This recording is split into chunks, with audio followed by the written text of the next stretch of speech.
fright from last year's light, ghosts carved an effigy in maple bark, but slip, weeding out tomorrow's poetry into the safety of a bathroom sink.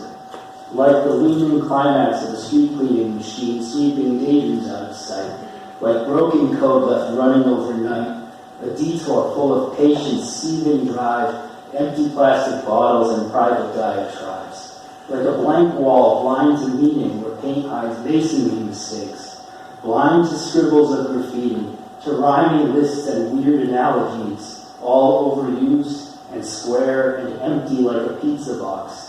You will be caught in the invisible calligraphy of wind-blown frogging leaves and stop, for I have hoarded all the words and called it art. Afghanistan, of Iraq, the entire history of Latin America, of Southeast Asia, of apartheid, Palestine, the Middle Passage.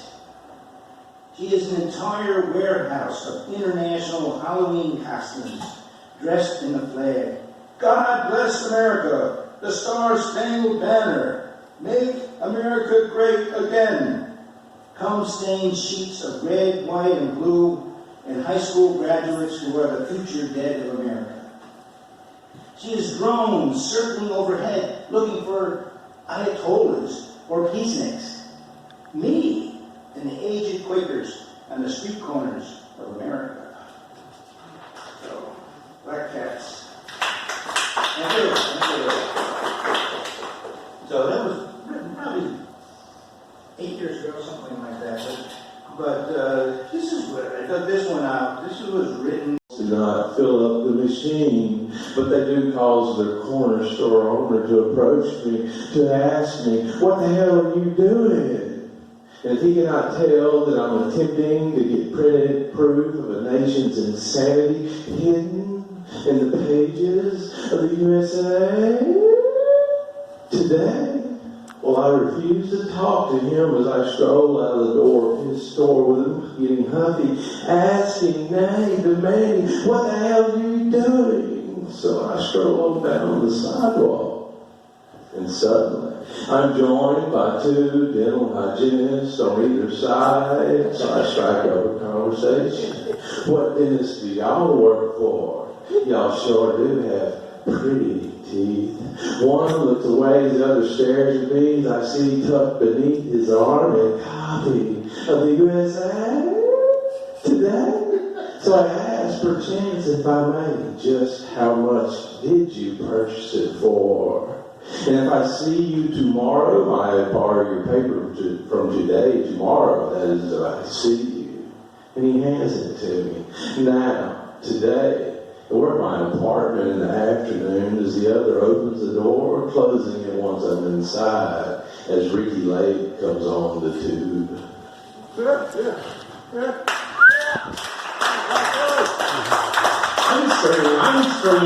screaming for my soul. I'm screaming, oh yes, I stood in toilet bowls. Oh yes, I stood in toilet bowls. Shit-stained water swirled about my ankles. As my arms, they fell about. I'm falling. Oh, in the toilet bowl I fell. Not the plunger, anything but the plunger. It's rubbery. It looks like a rolled up condoms. It slowly blots out the light. Into a nation's dark plumbing iron throne flowing throughout, clogging it up periodically, staring at still yellow Jolly Green Giant corn kernels, wondering if they were too smooth for digestion or if they'd been vomited up.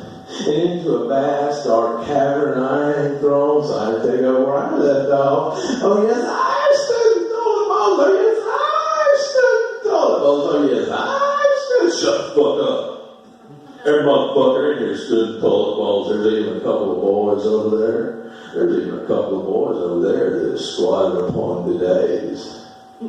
So I whisper as I know about. Oh yes, I have stood in toilet bowls. Oh yes, I have stood in toilet bowls. And I hope to do it again. Circumstances, my relationships, I hope it holds. I pray if I had a place to send it. I'm trying all the same. Self-reference feels cliche, trite, cheap. Poetry has somehow become an outlet, shockingly helpful to me. I parse my thoughts more easily, clear my worries and feelings, convert them into something concrete, physical, real. But it makes me think of the first poem I wrote, since assignments as a team, poorly structured, forced work as my mind was on my calendar to come down. Sleep not coming easily then, much as it will lose me out. Thinking back on the months I'd known you fondly. Trips are so personal and private, in some ways impossible to fully explain, but I remember vividly and fondly the origins of the coffee stand on the carpet, and using your stepladder, having yet returned, shining lights in my famous driveway. It hurts to recognize you miss someone, remember them so fondly, think well of them, but question if you can resume contact without harm, whether it's them, yourself, or both. Mine can be a wondrous thing, but my wonder is mostly how it manages function at all. Oh, her outline has a title, Memory Poetry, mine. The violence, sickness, work-related stuff. So it is called Corporate Greed. Hey, fuckface. Can you hear me? Please come closer so you can hear me more clearly. I want you to know that you're being fucking greedy.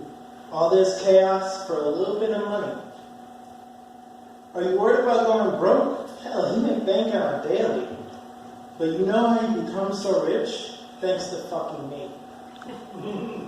I just asked for time off to be with my family, especially when the world appears so sickly. But no, your need for $1 is too great. So maybe, would you kindly go to hell and burn, but please do it slowly.